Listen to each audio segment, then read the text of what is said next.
잘 되는 줄 알았더니 올 서울 상반기 아파트 미분양이 2008년 수준이라고 합니다. 무슨 얘기입니까? 2008년 수준의 미분양 물량이 넘쳐났다라는 건 결국 시간이 지나면 지날수록 서울의 아파트 시장이 대폭망한다라고 보면 거의 맞습니다.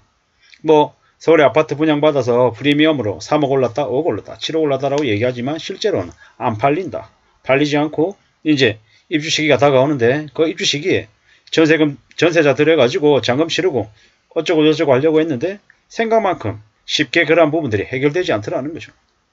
어떤 상황이 벌어지는지 이제 그네들은 조금씩 이제 알아가고 있고 점점 더 무리하게 연끌했던 이들이 심상치 않다라는 걸 알게 되고 있다는 겁니다. 우리가 잘 알고 있다시피 지금 현재 중국의 경제 상황이 매우 안 좋습니다. 미국도 마찬가지고 유럽도 마찬가지고 일본도 마찬가지고 그 사이에 껴있는 한국은 지금 매우 어려운 상황입니다. 저기 이제 주택담보대출 제1금융권에 이제 빌렸던 사람들 그네들이 빌렸던 그 돈을 정부가 보증해 줄까요? 탕감해 줄까요? 줄여 줄까요? 그럴 리 없다라는 겁니다. 그네들은 철저히 그 제1금융권에 이제 채권 담당자들을 통해 가지고 부동산 감정 가격이 내려가면 원금 일부 상환해야 되고 신용도 내려가면 이자 더 올려서 내야 되는 거죠. 사실상 잡힌 물고기다라고 보면 맞습니다. 지금 이제 대한민국에 있는 제1금융권 금융회사들이 앞으로 20년 30년 동안 먹고 살게 다 확보가 됐다라고 얘기합니다. 누구를 통해서요? 이번에 연끌한 연끌족들을 통해서. 꽤 무서운 얘기입니다. 그 금융권에 종사하는 사람들 연봉이 얼마입니까? 1억 이상이죠. 퇴직금이 5억 7억 10억 이렇게 얘기합니다. 그렇게 많이 줄 수 있는 이유가 뭐겠습니까? 결국 무리하게 연끌하고 비투하고 빚냈던 사람들의 이제 피눈물인 거죠. 결국 그동안에 너무 쉽게 돈을 벌겠다라고 욕심부렸던 이들이 대거 무너지고 몰락하고 망가진다라고 보면 거의 맞습니다.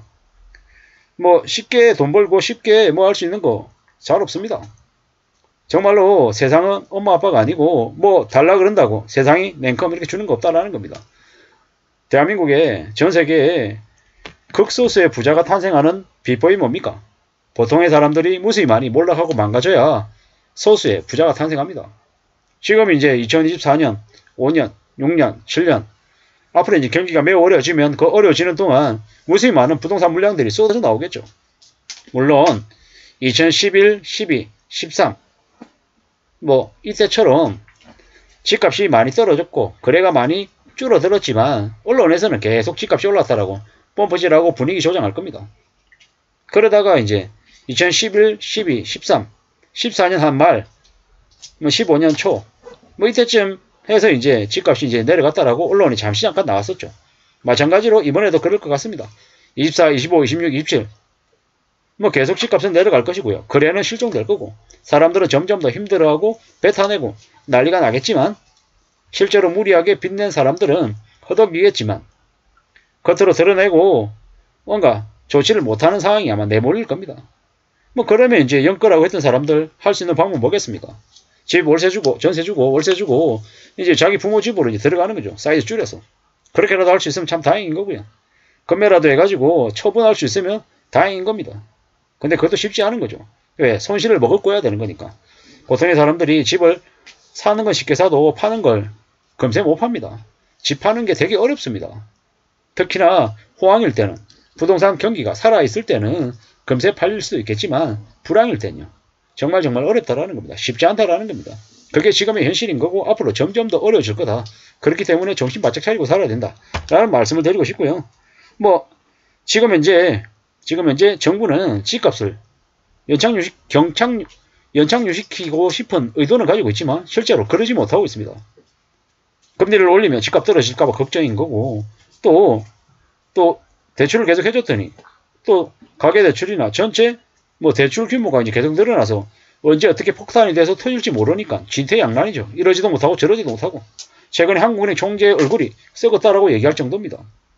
참 씁쓸하고 충격적이고 암울한데요. 이러한 상황들이 앞으로 점점 더 참혹해지고 더 어려워질 겁니다. 우리가 살아가면서 뭔가 괜찮아질 것이다. 금방 좋아질 거다. 금방 뭐 해줄게. 이런 것들을 기다리는 것 되게 어리석고 되게 위험한 거다라고 보시면 맞을 것 같습니다.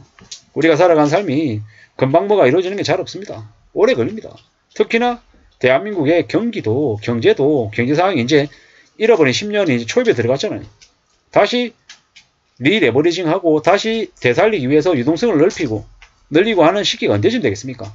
길어야, 빨라야 앞으로 4, 5년 뒤다라는 겁니다. 그러면 그 기간 동안 어떤 일이 벌어지겠습니까? 많은 사람들이 몰락하고 무너지고 망가지고 아비규환이 이제 벌어지겠죠. 몇 개월의 충격들이 엄청 늘어날 거다라고 보면 거의 맞겠습니다. 우리가 살아가는 인생이, 삶이 참 힘들고 어렵고 막막하다라는 걸 명심해야 됩니다. 2008년 수준의 아파트 미분양 수준이다. 뭐 역대 최고의 경쟁률, 당첨 가점, 흥행 뒤에도 8번째 팔아도 안 팔리는 단지가 수두룩하다. 이게 현실이라는 겁니다. 글로벌 금융위기가 닥쳤던 2008년 수준의 미분양을 기록하고 있답니다. 이게 현실입니다. 뭐 그리고 미분양 수가 계속 늘어나고 있습니다. 저게 신고제잖아요. 신고제임에도 불구하고 저렇게 이제 건수가 늘어난다라는 것. 실제로 진짜 저 현장이 심상치 않다라는 겁니다. 미분양 수가 계속 늘어나고 있다. 라는 걸 명심해야 될 것 같고요. 예. 뭐 이래저래 악성 미분양이 서울이 484가구밖에 안 된다라고 얘기하지만 잘 좀 두고 봐야 될 것 같습니다. 이제 쉽지 않다라는 것. 신축 아파트가 쉽지 않다라는데 그럼 이제 다른 아파트들, 고아파트들은 더 심한 거고요. 점점 더 상황이 이제 더 녹록지 않다라고 봐야 될 것 같습니다. 이제 글로벌 금융위기가 닥쳤던 2008년 수준의 미분양을 기록하고 있다. 서울 아파트의 분양 시장이. 이게 지금 현재 현실이라는 겁니다.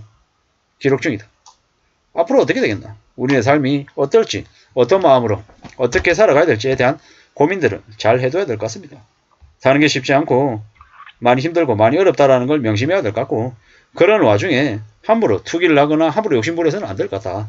최대한 보수적으로 살고 자기가 하고 있는 일을 잘 지켜나가고 건강해야 되고 뭐 이래저래 어떤 식으로든 보수적으로 사는 게 제일 필요하겠다라는 겁니다.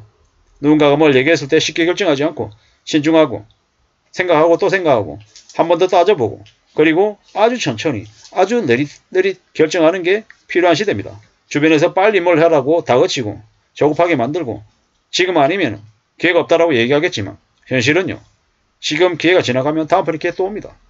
그렇게 생각하고 천천히 기다리고 또 기다리면서 해도 되겠습니다. 무리하게 욕심부리고 옆 사람하고 비교해가지고 빨리 부자 되겠다라고 했던 이들이 이번에 대거 몰라가는 시기입니다. 영끌하고 비투하고 고인했던 이들이 앞으로 어떤 삶을 살게 될지는 아마 숨죽이고 지켜봐야 될 것 같습니다. 글로벌 금융위기 수준의 2008년 수준의 서울 아파트 미분양이 기록 중이다라는 것. 이게 우리한테 알려주는 메시지가 뭔지 잘 생각해 볼 필요가 있습니다. 앞으로 점점 더 어려워진다라고 보면 거의 맞겠습니다. 감사합니다.